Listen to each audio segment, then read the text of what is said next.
하나님 말씀은 고린도 후서 12장 6절에서 10절입니다. 고린도 후서 12장 6절에서 10절까지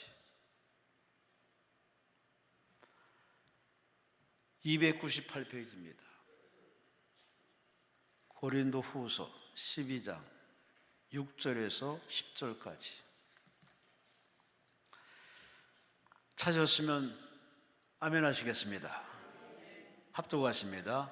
내가 만일 자랑하고자 하여도 어리석은 자가 되지 아니할 것은 내가 참말을 함이라. 그러나 누가 나를 보는 바와 내게 듣는 바에 지나치게 생각할까 두려워하여 그만두느라. 여러 계시를 받은 것이 지극히 크므로 너무 자만하지 않게 하시려고 내 육체의 가시 곧 사탄의 사다를 주었으니 이는 나를 쳐서 너무 자만하지 않게 하려 하심이라. 이것이 내게서 떠나가게 하기 위하여 내가 3번 주께 간구하였더니 나에게 이르시기를 내 은혜가 내게 족하도다. 이는 내 능력이 약한 데서 온전해짐이라 하신지라. 그러므로 도리어 크게 기뻐함으로 나의 여러 약한 것들에 대하여 자랑하리니 이는 그리스도의 능력이 내게 머물게 하려 함이라. 그러므로 내가 그리스도를 위하여 약한 것들과 능력과 궁핍과 박해와 곤고를 기뻐하노니 이는 내가 약한 그때의 강함이라. 아멘. 기도드리겠습니다. 하나님 감사합니다. 이 좋은 날씨에 여기저기 갈 때도 많지만 우리 마음을 감동하셔서 이곳 강남금 스케이트원 베데스다 성전으로 하나님 앞으로 인도하시니 감사합니다. 감사하고 순종하는 마음으로 찬송하며 기도하는 마음을 오픈해 싸우니 주여 말씀을 넣어 주옵소서. 그 말씀이 깨달아져 믿음이 되게 하시고 믿음이 영적 근력이 되어서 한 주간 경건하게 믿음으로 기도하며 신앙을 완조하게 하시고 천국까지 신앙생활 잘하여서 이탈자 나고자 얻게 하시고 가족 구원은 물론이요 친척 구원은 물론이요 할 수만 있으면 대한민국을 복음하는 일에 앞장서는 은혜 받은 일에 효도하는 남은 인생 살아가게 하여 주시옵소서. 이 지구촌에 주의 재림이 가까움을 많이 보고 있사오니 뉴스를 통해 접하고 있사오니 정신 차리게 하시고 게으름 피지 말게 하시고 한가하게 살지 말게 하시고 기도 심지를 범하지 말게 하시고 말씀을 묵상하게 하시고 주여 기름과 등불 확실히 준비하여 떠날 준비하게 하시고 무엇보다도 한 영혼도 잃어버리지 않도록 가족 구원, 친지 구원, 사돈의 8천까지 감과의 천대까지 믿음의 상속이 이루어지게 하여 주시옵소서. 오늘도 이 귀한 말씀을 읽었습니다. 고린도 12장 6절로 10절 말씀을 나누면서 전하는 종이나 듣는 무리가 이 말씀을 하나님이 주고 싶어하는, 깨닫게 하고 싶어하는, 넣어주고 싶어하는 은혜를 다 듬뿍듬뿍 받아서 이 성전을 나갈 때 밝고 맑고 환한 웃는 낯으로 성령 충만하여 행복한 얼굴로 돌아가서 내가 받은 은혜 나누고 베푸고 흘려버리는 복 있는 사람, 복의 통로로 살아가게 하여 주시옵소서. 주여 은혜만 기대합니다. 역사하여 주옵소서. 감사하고 예수님 이름으로 간절히 축복하며 감사하며 기도리옵나이다. 아멘. 아멘. 옆 사람과 인사하십니다. 하나님이 사랑하십니다. 예, 하나님이 여러분을 사랑하십니다. 오늘 본문 말씀을 가지고 따라합시다. 가시의 은혜. 큰 소리로 합시다. 가시의 은혜. 하나님의 은혜에는 이 낮처럼 형통한 날처럼 행복하고 즐거운 은혜도 있지만 그러나 우리를 사랑하시기 때문에 저녁처럼 곤고한 날처럼 인생 광야길처럼 아니 가시 같은 은혜가 있습니다. 가시 같은 은혜를 은혜로 깨닫는 경지까지 올라가는 사람이 믿음이 참 좋은 사람입니다. 저나 여러분이나 우리 살아가면서 알게 모르게 아픔이 생깁니다. 작은 아픔, 큰 아픔, 이해되는 아픔, 이해가 안 되는 아픔, 뽑혀나간 아픔도 있지만 뽑히지 않는 아픔도 있습니다. 어디 이런 글이 있더라고요. 아픔이 뭐냐? 목구멍에 박힌 가시. 한 번쯤 살아가면서 생선가시로 목에 걸리는 경험들이 다 있을 겁니다. 이 고통스럽습니다. 밥을 꿀떡 생겨서 넘어가는 경우도 있지만 때로는 병원에 실려갈 수도 있습니다. 목구멍에 박힌 가시, 이게 아픔. 이 관계 속에서 우리는 아픔을 겪습니다.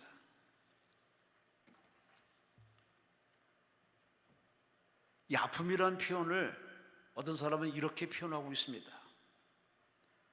아픔은 어떤 형태의 아픔이냐에 상관없이 목구멍이 가시처럼 우리를 고통스럽게 합니다. 누군가를 사모할 때 느끼는 사랑의 아픔은 목구멍이 가시처럼 내뱉고 싶지만 마음대로 되지 못합니다. 누군가를 그리워할 때 느끼는 아픔은 목구멍의 가시가 깊게 찌르는 것처럼 우리 마음을 쿡쿡 쑤십니다. 누군가와의 다툼을 겪고 난 후의 아픔은 목구멍이 가시처럼 우리 속을 헤집고 찢어 놓습니다. 참 아픔이라는 게 우리를 참 힘들게 합니다.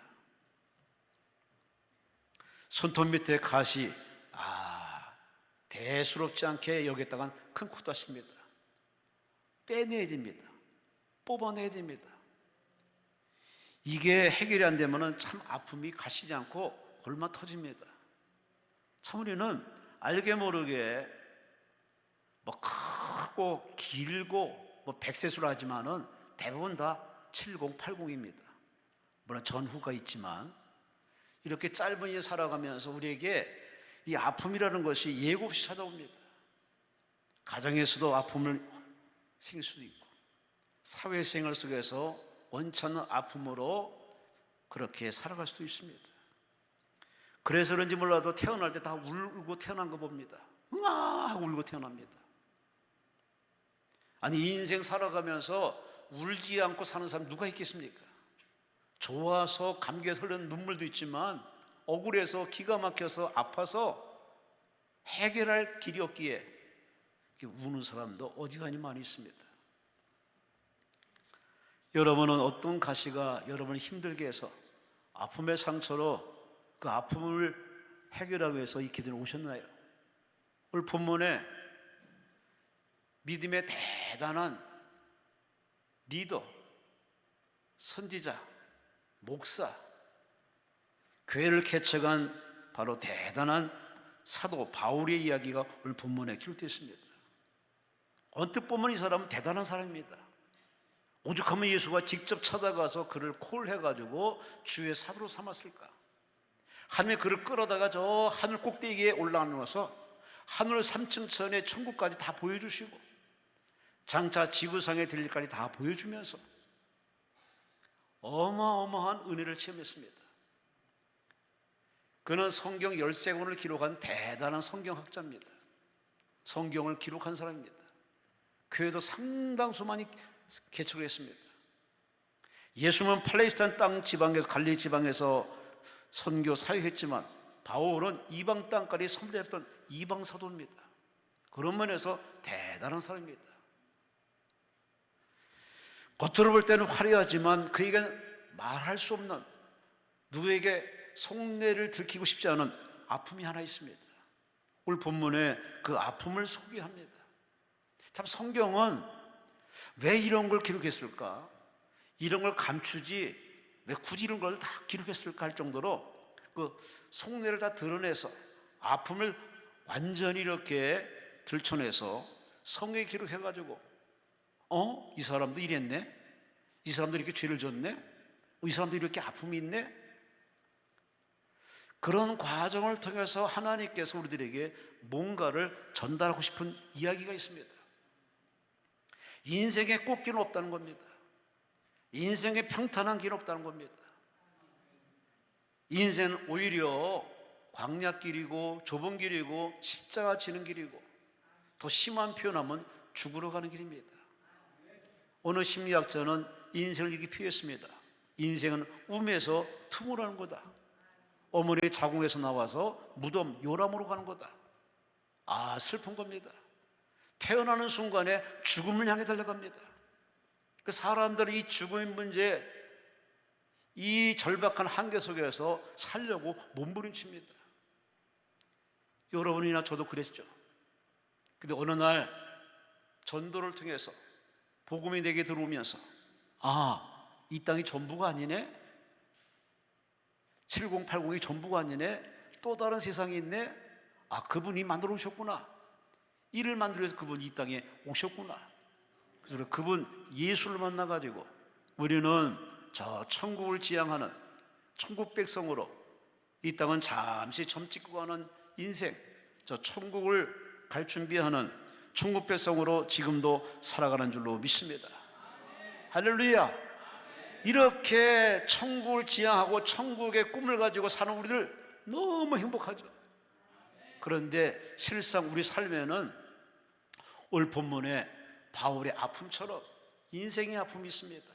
관계의 아픔, 노동의 아픔, 섬김의 아픔, 사랑의 아픔. 아, 밝고 맑고 환하게 웃는 그 웃음 뒤에는 그 아픔이 있습니다. 눈물이 있습니다. 오늘 본문에 바울이 그 모습을 공개합니다.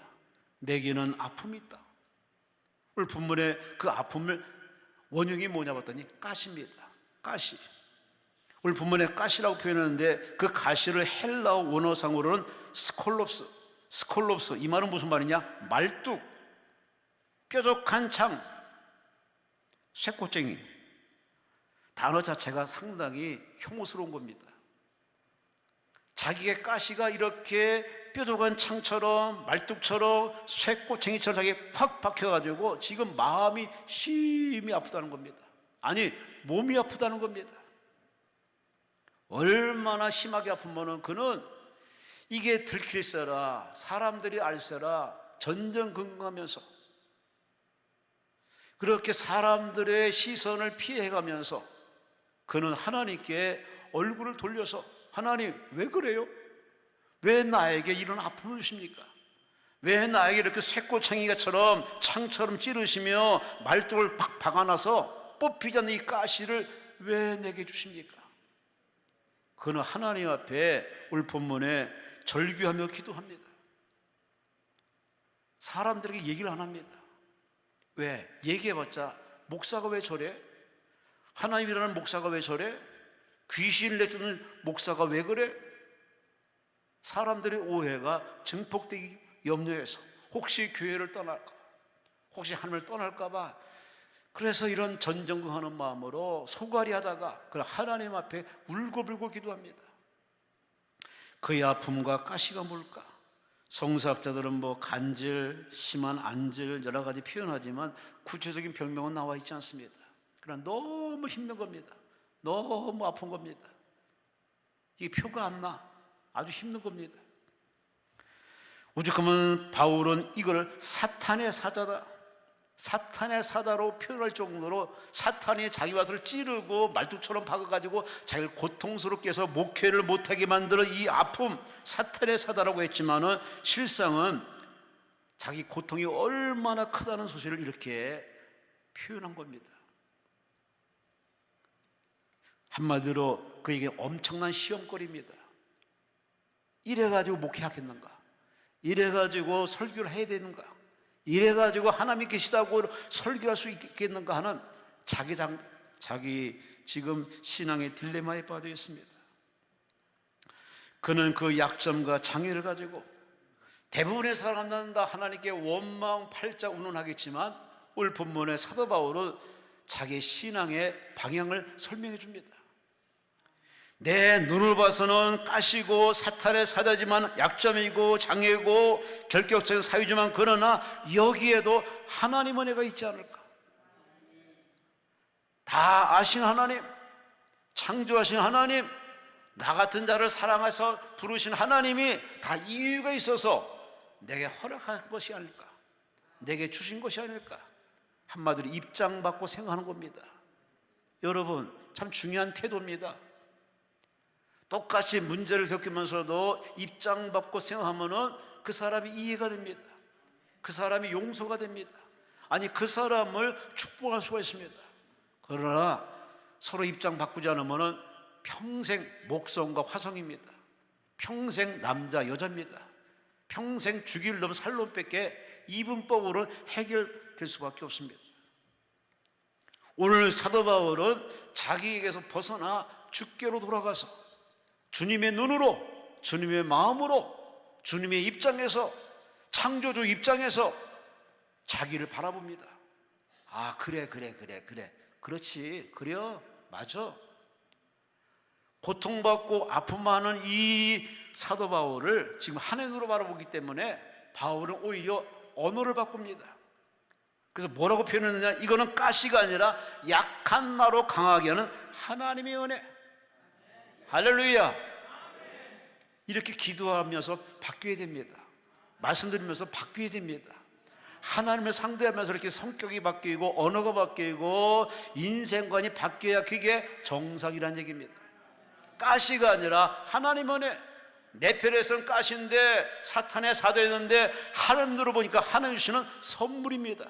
은혜의 선물. 할렐루야. 할렐루야. 우리는 그런데 이상하게 한쪽만을 추구합니다. 좋은 하나님, 멋진 하나님, 사랑의 하나님, 응답의 하나님, 축복의 하나님, 천국과 인도하신 하나님, 이것만 생각합니다. 과연 그럴까요? 인생이 어떻게 낮만 있겠습니까? 어디 형통한 날만 있겠습니까? 인생에 밤이 있어요. 곤고한 날이 있어요.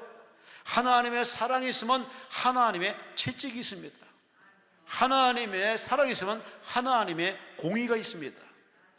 이 양면성을 우리는 성경을 통해서 누누이 보고 듣고 읽으면서 왜 내 인생에는 이렇게 한쪽만 보는지 모르겠어요.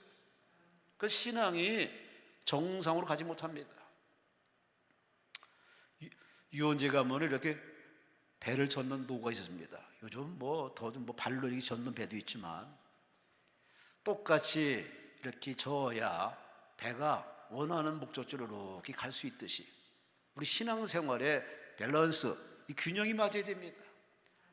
한쪽만 사랑하고 한쪽만 믿으면 그 하나님에 대해서 오해를 어마하게 할 수밖에 없습니다. 그런 사람들이 교회 나오면서 하는 말이 있습니다. 교회가 왜 이래? 저 사람 왜 저래? 기도하는 사람이 왜 저래? 직분자가 왜 저래? 아니 목사님 왜 저래?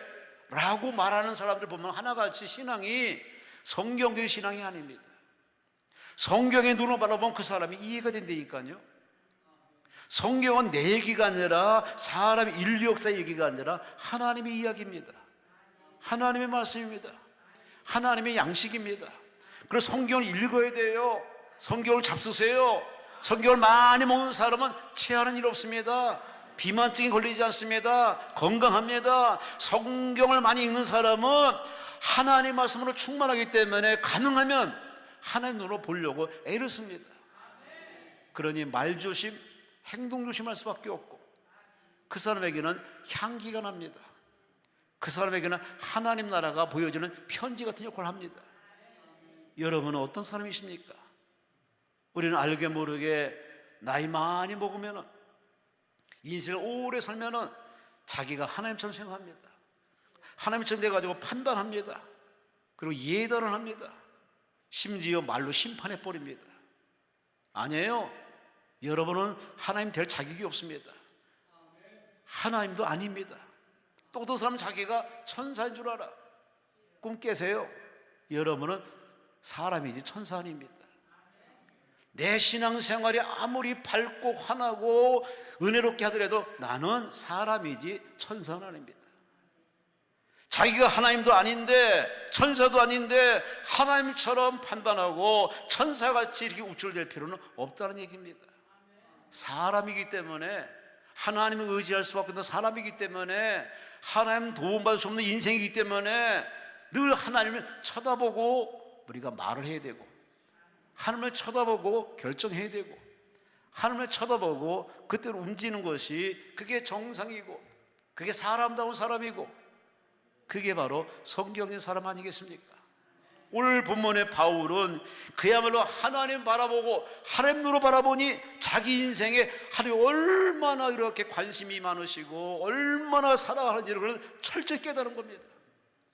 아픔이 버린 것이 아니라, 가시가 자기 인생의 고통이 아니라 자기를 얼마나 사랑하는지, 얼마나 아끼는지, 얼마나 위하는지 그는 하나님 눈으로 보기 때문에 깨달은 겁니다. 그래서는 고백합니다. 하나님이 나로 약한 나에게 은혜를 주시는구나. 하나님 은혜였구나. 그 은혜를 대부분은 다 꽃으로 표현하죠.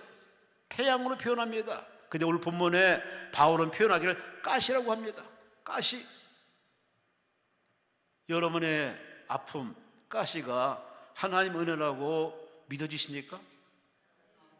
봐요. 아멘을 다 안 하잖아. 그래서 여러분 부르신 겁니다. 이 설교 들으라고, 이 말씀 다시 한번 여러분 마음 치유되라고. 그 정도까지 우리 신앙의 폭이 넓어야 돼요. 신앙의 깊이가 있어야 돼요. 그런 사람은 삐지거나 시험을 교회를 옮길 이유가 없지 않습니까? 끝까지 신앙 완주하시기를 주의 이름으로 축원합니다.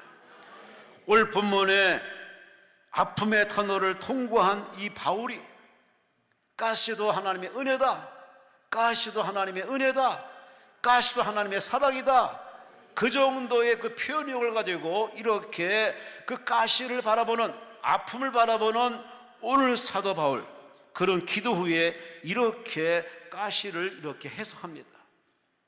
해석이 다릅니다. 첫째, 7절 말씀 보세요. 여러 계시를 받은 것이 지극히 크므로 너무 자만하지 않게 하시려고 내 육체에 가시 곧 사탄의 살을 주셨으니 이는 나를 쳐서 너무 자만하지 않게 하려 하심이라. 여기 반복해서 쓰는 말이 있습니다. 너무 자만하지 않게 하시려고, 자만하지 않게 하려고. 바울은 자만심에 빠질 만한 실력과 능력 있는 사람이에요. 그런 공부를 제대로 한 사람이에요. 정통파입니다. 뿐만 아니라 예수를 만난 그야말로 불가사의 체험 있는 사람, 하늘의 삼층전으로 가서 앞으로 펼칠 위대한 세계를 봤던 사람, 그야말로 이 땅에서도 공부를 하고 저 하나님의 영적 체험했던 대단한 신앙의 사람. 그는 자랑질할 수밖에 없는, 사람들의 우쭐댈 수밖에 없는, 자만할 수밖에 없는 그야말로 그 약점이 본문에 스멀스멀 그의 인생에 자리 잡고 있었습니다. 자기가 원해서 된 게 아니라 하나님에 의해서, 하나님의 도우심으로, 그럼 어쩔 수 없이 자랑할 수밖에 없는 은사자입니다. 대부분의 사람이 그렇지 않습니까? 공부를 했으면 공부만 자랑하고 싶고, 좋은 학교 나왔으면 학교 자랑할 수밖에 없고, 외모가 잘났으면 그 외모를 자랑을 안 할래 안 할 수 없는 그런 삶에서 걸어갈 수밖에 없습니다. 사람들이 인정해 주니까, 사람들이 부러워하니까. 내가 어떤 과정으로 실력이 검증돼서 그 많은 직분에 올라갔을 때 자신도 모르게 자기의 실력을 이렇게 자랑하고 싶은 건 이거 본성이고 본심이고 어쩔 수 없는 사람의 기본적인 모습입니다. 그런데 하나님은 이런 바울이 그런 자만심이 완전히 구축화되면은 사람 앞에 갑질할 수밖에 없고 자랑질할 수밖에 없고, 그게 설교 중에, 목회 중에 툭툭 튀어나올 수밖에 없는 하나님의 경건성과는 정반대 그의 사상과 그의 생각이 들어갈 수 있음을 알기 때문에 하나님이 그의 자만한 모습을 좀 브레이크를 겁니다. 그래서 겸손한 그 본래의 자리를 위치해 그 자리에 내려가기 위해서 그에게 가시, 말뚝, 쇠꼬챙이, 아픔을, 가시를 집어넣어 줬습니다. 아니, 교회 다니고 하나님 만나면 건강하고 장수하고 형통하고 신바람 나게 살아야 이게 정상인데, 근데 오히려 그에겐 아픔이 선물로 주었습니다. 하나님하고 그는 처음에 얼마나 하나님께 그렇게 볼면서를 했겠습니까? 왜 나에게 이렇게 아픔을 주십니까? 이 아픔이 예수 만난 이후로 생긴 아픔이에요. 하나님 만난 이후로 생긴 아픔이에요. 그 아픔 때문에 그는 참 하나님께 절규를 합니다. 근데 하나님이 기도하는 그에게 깨달음을 주십니다. 기도하는 그 사람의 모습이 아니라 그 사람의 본 모습입니다. 겉의 모습이 아니라 속사의 모습입니다. 자만하며 거만하며 고만하며 우쭐대며 사람들의 자랑질할 수밖에 없는 지극히 인간의 모습을 하나님이 염려스러워서, 그래서 그를 사도 중에 사도로, 훌륭한 사도로, 하나님의 쓰임 많은 복덩어리를 만들기 위해서 하나님이 그를 지금 케어해 주시는 겁니다. 할렐루야, 할렐루야. 이거는 우리가 늘 겪는 은혜입니다. 내가 눈치가 싸기 때문에, 머리 회전이 좋기 때문에 교통사고 안 나고, 내가 얼까지 살아있고, 내가 정말 횡가보도 잘 건너고 뭐 어쩌고저쩌고 하는 그 계산법은 지극히 인본주의입니다. 아니에요. 하나님 여러분을 다 지키시고 돌봐주시고 함께 하시고 이끌으신 하나님의 선물입니다. 할렐루야. 그렇게 다 보호하시기 때문에 아직도 우리는 살아있고 하나님의 은혜를 누리고 있는데, 오늘 본문에 바울은 그걸 깨달은 겁니다. 아, 하나님이 나로 하여금 하나님보다 앞서가는 것을 방지하고 하나님 앞에 다 알아서 하세요 하고서 농땡이 부릴 수 있는, 그런 게으름 필 수 있는 그런 자만심을 하나님이 뽑아내기 위해서, 그 자만심을 뽑아내는 유일한 처방이 뭐냐? 꽃길이 아닙니다. 은사가 아닙니다. 바로 가시입니다. 저도 그렇고 여러분도 그렇고, 가시가 있어야 비명이 나와요. 가시가 있어야 기도를 해요. 가시가 있어야 하나님께 찾아와요. 가시 없으면 기도원까지 안 와. 뭐하러 와? 예전에는 기도원 오는 것이 아주 당연시 됐습니다. 어디부터가 목사들이 기도원 가라는 말을 안 합니다. 때로 못 가는 하는 목사들도 있습니다. 왜 그래? 사람이 교회에서 받는 은혜가 있고, 이 산속에 들어가서 하나님과 금식하며 기도를 해서 부르짖어야 되는 기도 시간이 있는데, 오죽하면 기도원까지 와서 하나님께 울고불고 매달릴까? 다 아픔에 있기 때문에 아픔을 하나님과 소통으로 치료하기 위해서 금식하며 기도 오는데, 우리는 너무 상대방을 배려 안 하는 것 같습니다. 함부로 말하고 함부로 예단합니다. 이게 기독교 내의 가장 큰 병폐입니다. 자기가 하나님이 아닌데, 아니 자기가 천사처럼 살지도 않았는데, 아니 천사도 아닌데 하나님 같은 구실을 하고 천사 같은 그렇게 위세를 뻘칠 때가 있습니다. 아니에요.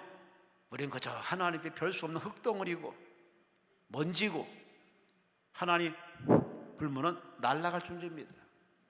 하나님 앞에 자기 분수를 좀 하셔서, 우리는 자만심에 빠져서 스스로 이렇게 우쭐댈 거지 하지 마시고, 오늘 본문에 하나님께서 이 바울로 하여금 하나님만 의지하도록, 하나님만 붙들도록, 하나님만 의지하도록, 그에게 그런 결정적인 바로 안전벨트 같은 역할이 뭐냐? 가시요, 아픔이요. 이 아픔 때문에 다른 데 쳐다볼 시간이 없어. 딴 생각할 이유가 없어. 하나님을 생각하고 하나님을 의지하면 하나님이 그 아픔을 싹 사라지게 합니다. 내가 딴짓거리하고 한눈 팔고 경거망동하고 게으름 피고 농땡이 피고 하나님 보시기에 정말 부끄러운 죄를 보면 하나님이 내 아픔을 자꾸 아프게 해. 아, 정신 차려야지 하고 나로 하여금 이렇게 제자리로 돌아오게 만드는 하나님의 부르심입니다. 그러므로 가시가 있을 때 우리는 불평하나 원망하는 것은 하나님 앞에 정말 우리가 삼가해야 할 죄입니다.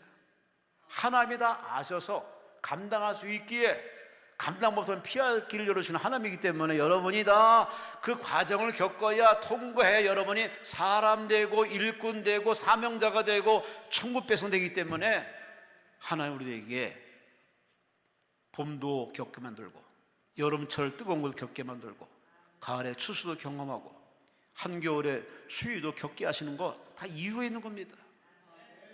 이유는 하나님의 이끄심 앞에서 왜 그래요? 왜 그래요? 왜 그래요? 라고 할 필요는 없어요. 그런다고 하나님이 바뀌지는 않습니다. 차라리 그것이 내가 걸어갈 길이고 살아야 할 이유고 내가 어차피 내가 통과할 학교라면은 그냥 묵묵히 한움을 파듯이 그냥 끝까지 하나님 바라보고 여러분이 하나님 의지하시기를 주의 이름으로 축원합니다. 주의 이름으로 축원합니다. 나를 아는 사람은 물론 내가 제일 잘 알겠지만 그러나 나보다 나를 더 잘 아는 분은 누구냐? 하나님이시요. 인정하시면 아멘. 맞아요. 그분이 여러분의 생각보다 여러분이 아는 것보다 더 창조주의 눈으로 나를 아시기 때문에 그분이 어련히 알아서 여러분에게 이 옷 입히고 저런 옷 입히고 이 길을 걸어가라, 이 경우를 소화시켜라고 하면 이끄시겠습니까? 왜 자꾸 내 입장에서 하나님을 판단하십니까? 하나님의 입장에서 여러분을 보시기 바랍니다. 예배는 그런 시간이에요. 성경은 바로 그런 시간이에요.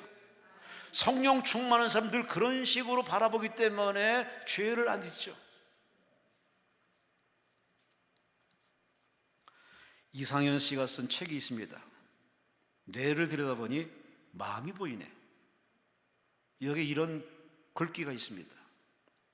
배운다는 것은 아픔이다.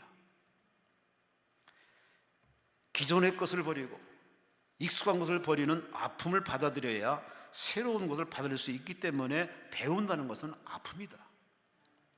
그 과정이 바로, 그런 아픔의 과정이 바로 이분은 표현하기를 growing, 자랍니다. 자라는 거다. 바로 삶의 목적은 잘하는 것이 아니라 잘하는 것이다. 멋진 표현입니다. 그래요. 우리 잘하는 겁니다. 나이 먹었다고 다 끝난 게 아닙니다. 계속 예수 안에, 말씀 안에, 성령 안에서 신앙이 쑥쑥 자라서 이제 하나님의 형상과 모양으로 완전히 될 때까지 우리는 쑥쑥 자라야 되는데 그 여러분은 완성품이 아니에요. 이 문제 저런 사건을 통해 우리는 한 수 배우는 겁니다. 아, 그러네? 오, 그렇구나 라고 깨닫고 설득되면서 그것이 영적 지식이 되고 에너지가 되어서 그것이 잘 정처가 되면 여러분 어느덧 바로 의인의 길을 걸어가죠. 의인이 누굽니까? 믿음으로 사는 것이 의인이다. 그러니 우리는 이 땅을 살아가면서 내 생각대로 내 입장에서 여러분을 인생을 폄하하지 마시고 하나님으로 바라보시기를 주의 이름으로 축원합니다. 주의 이름으로 축원합니다. 마이클 호튼이라는 사람, 목사님이다, 신학자입니다. 약함의 자리라는 책에서 이분이 우리의 신앙을 콕 찍어 얘기해 줍니다. 우리는 하나님을 찾되 능력에 대해서 찾으려고 합니다. 이게 무슨 소린가 하고 읽어봤더니 건강, 부유, 행복, 완전한 가정, 부유한 나라, 이런 능력 있는 자리에서 하나님을 찾으려고 하니까 하나님이 안 보인다. 이분의 표현입니다. 그럼 하나님 어디서 찾느냐? 하나님은 약함과 고통 가운데서 만날 수 있다. 하나님이 현존 앞에서 벌거벗고 고통받게 될 때 비로소 우리 하나님을 볼 수 있고, 그렇게 약함은 하나님께서 능력 보여주는 기회가 된다. 우리 인생이 그런 체험을 하고 있어요. 목회 현장이 그래요. 여러분 삶의 현장이 그래요. 우리는 이상하게 꼭 풍성하고 부유하고 어떤 보기 좋은 곳에서 하나님을 찾으려고 부단히 애를 씁니다. 아무리 찾아봐도 거기 하나님이 계시지 않습니다. 하나님은 약할 때, 병들 때, 아플 때, 힘들 때, 우울할 때, 살기 싫을 때, 어두운 밤, 그때 하나님이 마치 기다렸던 것이 우리에게 점점 가까이 다가와서 보여주십니다. 내가 너와 함께한다. 내가 너를 사랑한다. 할렐루야. 그래서 참 기도할 때가 신바람 납니다. 예배드릴 때가 참 좋습니다. 왜? 나는 힘들고 우울하고 가시가 푹푹 찌를 때, 아파서 어느 누구도 내 마음 이해해 주지 않는데 하나님께 찾아와서 예배드릴 때 하나님이 기다렸던 듯이 어서 왔구나. 우리를 안아주시고 안수해 주시고 위로하시고 치료하시는 아름다운 하나님과의 만남, 그 만남은 역설적으로 아픔, 고통, 억울함, 환난. 그러니 여러분은 이럴 때 원망 불평하지 마시고 하나님만 날 찾으신 줄 아시고 손 들고 항복하세요. 주님을 찾으세요. 주님으로 쑥 들어오십니다. 두 번째, 첫째는 자만심에서 내려와서 바로 하나님을 의지하게 만들기 위해서. 두 번째, 왜 내가 가시를 내가 겪어야 되는지. 8절 말씀 보세요. 이것이 내게서 떠나가기 위해서 내가 3번 주께 따라합시다. 간구하였더니 아멘. 3이라는 숫자는 하나님의 숫자입니다. 어떻게 보면 하나님의 숫자이기 때문에 한마디로 하나님의 응답할 때까지 기도했다는 내용입니다. 3번 기도했다. 사실 그래요. 저도 그렇고 여러분도 그렇고 등다섯에 배부르면요 기도 안 합니다. 기도할 이유를 깨닫지 못합니다. 그저 누리고 즐기고 뭐 이렇게 살기 바쁘죠. 그러다가 집안에 우환이 생기고 자식의 아픔이 생기고 관계에 불통이 오고 억울함 당하면은 그때서야 하나님께 막 부랴부랴 막 그냥 새벽기도, 철학기도, 금식기도, 작정기도 아주 난리법석입니다. 이게 모든 사람의 공통적인 모습이에요. 하나님은 그래서 우리 인생들에게 하나님을 찾는 인생들의 그 약점을 알기 때문에 하나님 인생들에게 이렇게 기도 제목을 주시는 겁니다. 인생은 아픔이고 현실은 아픔이지만 하나님 표현하기를 이건 기도 시간이라는 얘기입니다. 하나님이 저놈들에게 이렇게 기도의 시간, 기도의 타이밍을 주신 걸 여러분이 고마운 줄 아세요. 하나님이 여러분을 강제로 불러들이고 반강제로 불러들이고 이런저런 관계로 불러들이는 그 하나님의 끈끈한 사랑을 여러분 아십니까? 우리는 너무 하나님께 볼멘소리가 합니다. 하나님 왜 나를 이렇게 힘들게 이 기도원까지 와서 금식시키고 난리 피십니까? 라고 하는데 오죽하면 하나님이 그러겠습니까? 한마디로 하나님은 창조주라 하나님이 다 만드셨어요. 계획을 가지시고 목적 가지고 우주를, 지구를, 에덴 동산을, 역사를, 아담과 하와를, 가정을 그렇게 만들어 놓으시고 운영하고 계십니다. 하나님 만든 세계에 하나님의 어떤 그 규정과 룰이 있어요. 뜻이 있어요. 그럼 내가 태어났으면 그걸 알기 위해서 물어보고 여쭤보고 배워야지. 물어보고 여쭤보고 배우는 시간이 바로 기도 시간입니다. 기도는 대화 시간이에요. 기도는 물어보는 시간이에요. 기도는 결제받는 시간이에요. 근데 우리는 기도 시간이 정말 지루하고 답답하다고 해서 기도 시간을 자꾸 줄이고 그냥 우리는 설교만 들으려고 그래요. 그 설교 딱 듣고 나면 그냥 쌩하고 하는 사람을 저는 많이 봅니다. 하나님 그 뒤통수 대고 뭐라고 말하겠습니까? 너 왜 가냐? 말씀을 들으면 믿음이 생깁니다. 그럼 구할 마음이 생기겠죠. 이게 정상이에요. 근데 말씀 듣고 믿음이 생겼는데 그냥 가버린다? 그럼 뭔가 말씀을 잘못 듣는 겁니다. 하나님의 말씀을 들으면은 아 그렇구나, 모든 하나님이 주장하시고 결정하시고 하나님이 심판하시구나, 이걸 와락 깨닫기 때문에 하나님 앞에 더 기도에 깊이 빠질 수밖에 없습니다. 무릎을 꿇을 수밖에 없어요. 이게 정상이고 이게 정상적인 수순이에요. 근데 기도를 안 한다? 기도를 표현을 못 한다? 기도가 이어지지 않는다? 기도가 더 늘어나지 않는다면 그 사람은 예배 시간 잘못 예배드리는 겁니다. 여러분은 하나님과 대화 시간이 길어지시고 많아지시고 두런두런 쏘곤쏘곤 줄기차게 하나님 나라 갈 때까지 예수님은 저 십자가 위에서 마지막 죽으면서까지라도 예수님은 기도를 멈추지 않습니다. 예수님은 기도로 사시다가 기도로 끝나신 분이에요. 기도에서 뜻을 듣고 기도에서 뜻을 알아듣고 기도에서 능력받고 기도에서 하나님의 영광을 드러냈기 때문에 그 예수님이 하신 말씀이 얘들아 시험 들기 전에 기도하라. 괜한 소리가 아니라니까. 어른이 하는 소리, 부모님이 하는 소리, 괜한 소리가 아니에요. 다 경험에서 나온 소리예요. 마찬가지로 하나님은 창조주시라, 저를 만드신 분이라, 저분의 약점을 아시는 분이라, 그래서 우리에게 양심을 통해서 계속 특별 계시, 자연 계시, 그리고 내 귀를 열어서 꿈으로 환상으로 강대상의 메시지로 계속 우리에게 말씀을 주는데 이 미련한 인간이 듣질 않습니다. 안 들어. 들리질 않아. 소리가 안 들려. 어차피 나이 들면은 다 귀가 이 청력이 떨어지는 것이 당연한데 그건 어쩔 수 없겠지만 그래도 청력은 떨어지더라도 마음의 소리는 이거는 다치지 않습니다. 깨어 기도하는 사람, 늘 하나님과 거룩한 입맞춤하는 사람, 하나님과 소통하는 사람은 그 소리가 들린다니까요. 이 하나님 소리를 듣고 사는 사람은 결코 사람을 저주하지 않아요. 미워하지 않아요. 마음으로 살인하지 않다니까요. 우리는 너무 하나님의 소리를 못 듣고 자기가 마치 하나님이냐 천사이냐 함부로 말해. 그래놓고 말하기를 어쩌고 저쩌고 이 얘기를 해요. 그렇게 얘기한 사람이 누구냐? 욥이에요. 욥이 처음에는 주신 자도 하나님이요 가진 하나님이라고 아주 이렇게 경건하고 거룩한 모습으로 마치 하나님과 동등한 모습으로 이렇게 아주 영성의 사람을 보였습니다. 그러나 고난이 길고 길어지니까 그는 친구들과 논쟁하면서 자기 마음에 감췄던 말을 막 쏟아내기 시작합니다.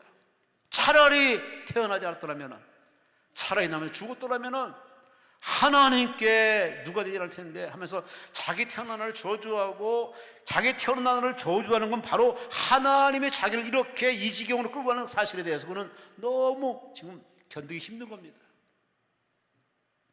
자기가 하는 말을 합니다. 친구들과 막 논쟁합니다.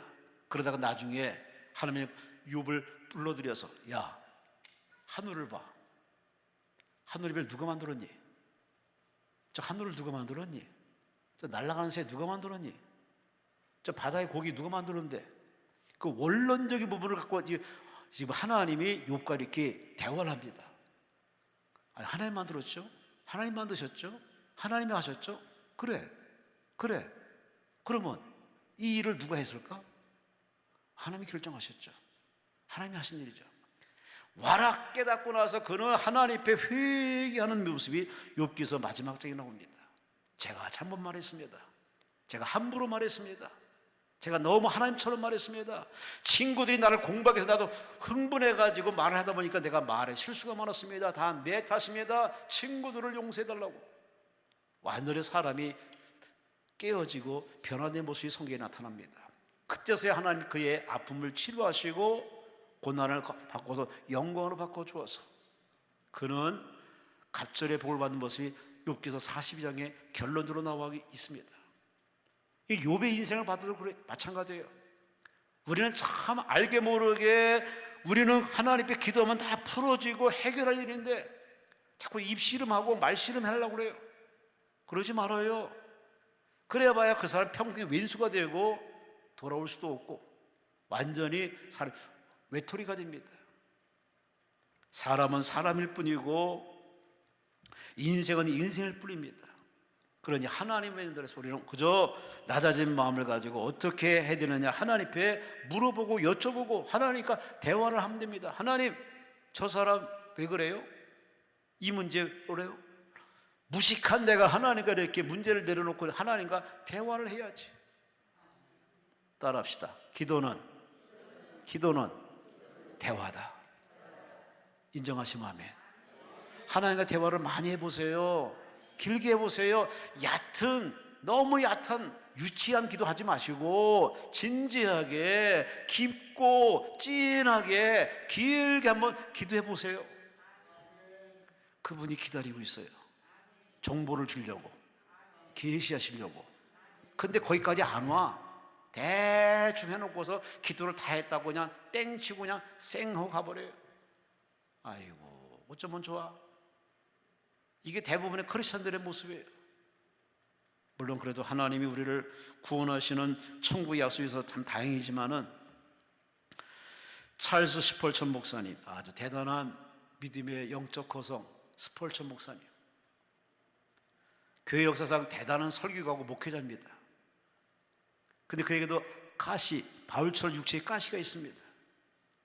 가장 큰 교회를 목회하는 담임인데 불구하고 그는 여러 질병과 좌절감으로 고통을 하고 있습니다. 그의 일기장에 이렇게 썼답니다. 목사님의 일기장에 내 병고의 바퀴는 너무나 무겁고 좌절감 마치 천근의 바위처럼 나를 누르고 있구나. 얼마나 힘들면은. 예전에 조영기 목사님이 설교 중에 그런 설교 하시더만, 교회 건축하면서 교회 옆에 초원 아파트를 지으면서 얼마나 힘들었으면 초원 아파트에 올라가서 여기서 뛰어내리면 그냥 다 끝나는데, 그 자살을 한 번씩 꿈꿨다는 그런 설교를 할 때, 하여튼 큰 목회하는 사람들은 고통이 크고 상상을 초월하는 불허하는 큰 고통이겠죠. 스폴처 목사님도 그 고통이 너무 무거워 힘들었는데 그는 간절히 기도했습니다. 하나님, 바울처럼 기도를 세게 했겠죠. 기도하고서 얻은 깨달음을 그가 일기장에 이렇게 썼습니다. 들어보세요. 이제야 나는 깨달았습니다. 지금 나의 낙담과 지금의 이 별고는 나를 더 큰 사역과 축복을 위해 찾아오는 선지자입니다. 마치 세례요한처럼 거친 옷을 입었으나 실상은 주님의 풍성한 은혜를, 풍성한 축복을 알려놓은 예고일 뿐입니다. 하나님 입장에서 바라보니까 다 이해가 되는 겁니다. 아픔이 이해가 되고 걱정이 이해가 되고. 그래서 오늘 그런 그 기도로 힘을 얻고 그 과정을 잘 통과해서 대단한 설교자로, 목사님으로 지금껏 존경받는 찰스 스폴처 목사님, 다 그 뒤안길에 보면 아픔이 있어요. 절규가 있습니다. 오해가 있고 억울함이 있고 기가 막힘이 있고 말 못할 사연이 있고, 그걸 어떻게 풀었느냐? 기도로 풀었어요. 할렐루야. 우리 마음에 자꾸 이것저것 막 쌓입니다. 계속 쌓입니다. 이게 나중에 이게 뽑아내지 않고 털어내지 않으면 이게 뚜껑이 열립니다. 뚜껑 열리기 전에, 뚜껑 열리면요 뇌출혈, 심장마비, 별의별 성인병이 많이 나와요. 그러니 뚜껑 열리기 전에 하나 기도로 푸세요. 왜 아멘 안 하세요? 기도로 푸시려니까. 하나님 고발을 하세요. 하나님, 저 인간이 그래요, 저 나라가 그래요. 고발을 하시려니까 그것도 하나의 기도예요. 기도로 고발을 하세요. 그걸 소갈이하고 미워하고 증오하고 마음에 칼을 갈고 그렇게 하지 마시고 하나님께 고발을 하고 고소를 하면 우리의 고발 고소하는 기도 내용이 점점점 바뀌어서 이제는 기도가 완전히 축복으로 전환돼 버립니다. 왜? 내가 하나님 기도하면 기도할수록 나는 다 비워지게 되고 이제 하나님 눈으로 바라보니까 그 사람이 불쌍히 보이고 그 사람이 이해가 되고 그 사람의 축복을 빌어줄 수밖에 없습니다. 그게 기도의 맛입니다. 그것이 기도의 깊이입니다. 기도에 깊이 빠지시기를 주의 이름으로 축원합니다. 할렐루야, 할렐루야. 은사 좋아요, 능력 좋아요. 그러나 거기에 기도가 계속되지 않으면은 그 은사, 그 능력은요 잘못하면 교주되기 딱 십상입니다. 이단의 교주, 교회를 해치고 여러 사람 지옥으로 끌고 가는, 아주 차라리 안 맞는 게 100번 1000번 나을 수밖에 없어요. 기도 안 하면 헛소리 합니다. 기도 안 하면 쉰소리 합니다. 기도 안 하면 내소리 합니다. 기도 안 하면 하나님을 밀어내버립니다. 그리고 자기가 하나님처럼 계시받은 것처럼 헛소리 한다니까요. 여러분, 이 마지막 때에 기도 잘해서 기도로 응답받아 여러분의 신앙생활에 날마다 하나님과 소통하시고 동행하시고, 할렐루야, 하나님 앞에 쓰임 받으시기를 주의 이름으로 축원합니다. 바로 이렇게 이 가시가 첫째는 자신을 하나님 의지하게 만들고, 두 번째는 더 기도하게 만들고, 세 번째 9절 말씀 보세요. 나에게 이르시기를 내 은혜가 내게 족하여 주다. 이는 내 능력이 약한 데서 따라합시다. 온전하여 짐이라. 온전하여 짐이라. 아멘. 온전하여진다, 이 말은 완전하다, 완성되다. 맞아요. 사람은 태어났다고 사람이 아니에요. 부모의 사랑받으며 학교의 교육을 받으며 부딪히고 넘어지면서 우리는 배우는 실천 교육도 있고, 이렇게 배움으로 알아감으로 사람은 점점 사람이 돼가는데, 그것도 사람은 아니에요. 아직 완성품은 아니에요. 하나님이 도와주셔야 되고 하나님 안에서 연단 훈련 받아야 돼요. 그래서 우리가 지금 이 과정은요 만들어가는 과정입니다. 여러분은 완성품이 아니라 그분에서 다듬어지고 깎이고 치유되고 정리되어서 여러분은 하나님의 사람 만들어지는 과정이에요. 이걸 이해하는 사람은 정말 신앙이 좋은 사람이에요. 이걸 이해 못하는 사람은요, 어느 교회 가고 어디가 설교 들어도 그 모양 그 꼴일 겁니다. 하나님이 여러분을 지금 사람 만들고 있습니다. 나이 들어서 철든 사람도 있지만 나이 들어 철도 못 사람도 어지간히 많이 있습니다. 참 철드는 게 쉬운 게 아니더라고. 대부분 다 나이 들면 힘 빠지고 기운 빠지고 청력 떨어지고 이빨 빠지고 기운 빠지면 다 철드는 게 정상인데, 아이고, 그 나이에도 철 안 든 사람 또 많이 있어요. 정신 못 차려. 그래서 사람은 참 대책이 안 서요. 그 사람은 스스로는 안 돼. 스스로는 바꿀 수가 없어. 그래서 하나님이 개입을 하셔야 돼. 하나님이 터치하셔야 돼. 그래서 우리는 하나님의 이 터치, 하나님 품 아래에서 우리는 치유, 변화되어서 이제 거룩함, 성화됨을까지 우리는 발전해야 되는데, 이 과정이 사람들은 싫은 겁니다. 누군가의 간섭, 누군가의 제지, 누군가의 가르침, 누군가의 훈수를 정말 싫어합니다. 그런데 하나님의 간섭과 하나님의 훈계는요, 달게 받으셔야 됩니다. 아멘. 그건 다 영혼이 잘 되는 길이고 범사가 잘 되는 길이고 강건한 길이에요. 그게 천국 가는 길이에요. 근데 우리 하나님의 간섭이 그 제지가 싫어가지고 자꾸 하나님의 그 마음을 통해서, 양심을 통해서, 강대상의 메시지를 통해서 성경 읽다가 성령 주시는 메시지를 자꾸 묵살시켜버립니다. 성을 덮어버립니다. 마음을 덮어버립니다. 그리고 고집대로 그냥 일을 저지릅니다. 주일날 예배를 마치고 이렇게 남성교회 원래가 있어서 이렇게 예배를 마치고 이제 당시 얘기 나누는 시간이 있었습니다. 그랬더니 각자 자기 사업들을 자랑하시더만, 사업 얘기를 하시더만.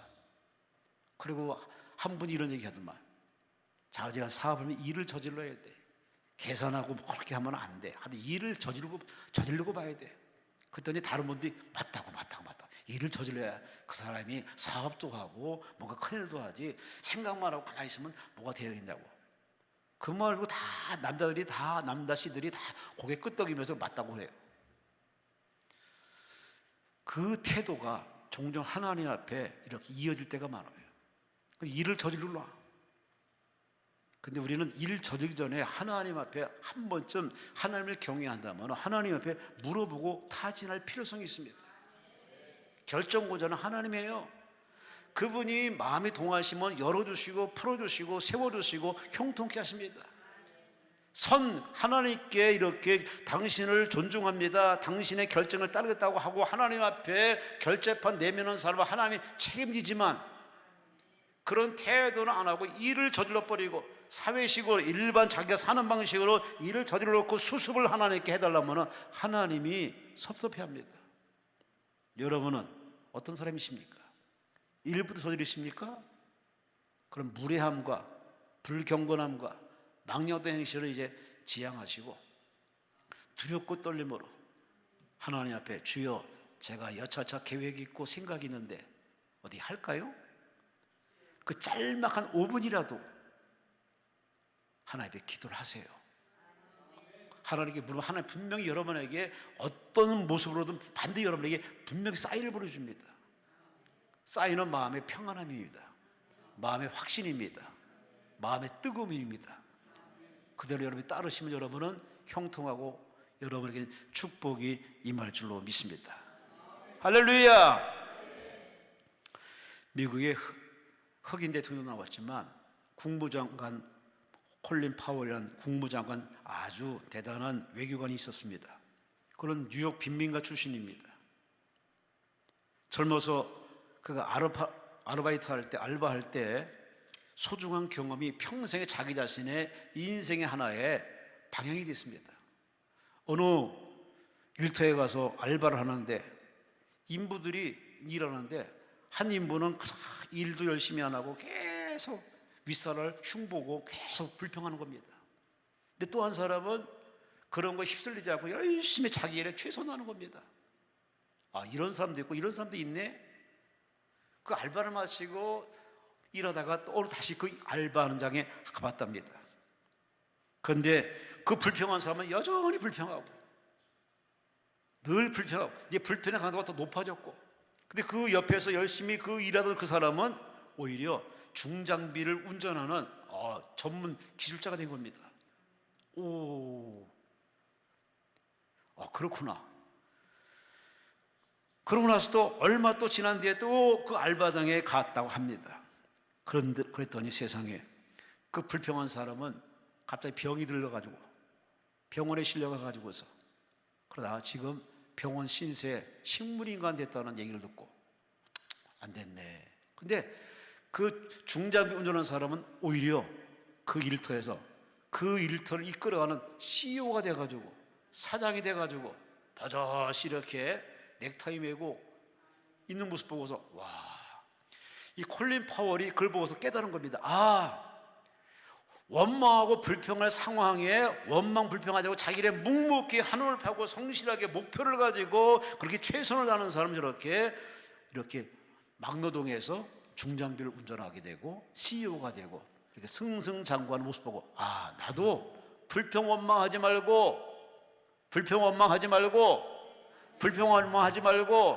하나님 앞에 기도하면서 열심히 한눈을 파면 하나님이 높여주시고 세워주시고, 그것이 인생의 하나의 좌우명이 돼가지고 그렇게 살아보니까 그는 그렇게 대단한 국무장관으로 세계에 영향을 미쳤던 이 사람.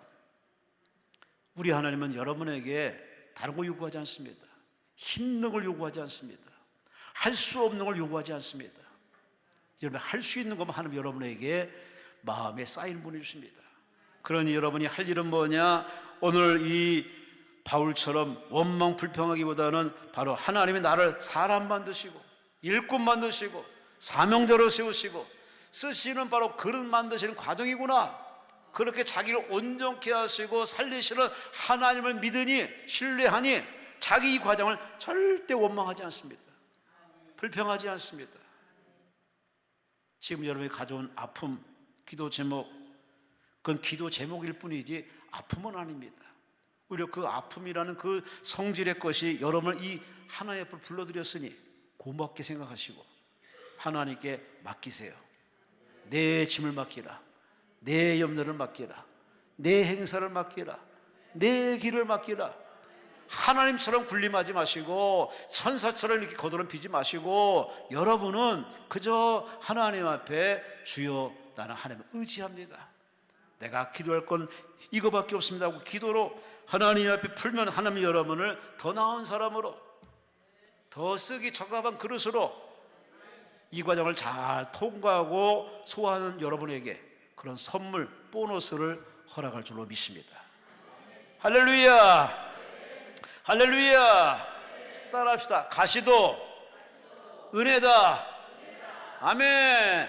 하나님의 은혜라고 소화 잘해서 여러분 이 과정을 통해 여러분의 신앙의 한 단계 쑥 올라가서 교회에서 필요한 일꾼 되시고 여러분이 복덩어리가 되어서 자손까지 축복이 흘러 가시고 저 여러분이 이 과정을 잘 통과해서 대한민국에 일으키고 세우는 멋진 믿음의 애국자 되시고 하나님께 쓰임 많은 영적 전사 되시기를 주의 이름으로 축원합니다. 주의 이름으로 축원합니다. 주여 삼창하며 동서로 기도합니다. 주여.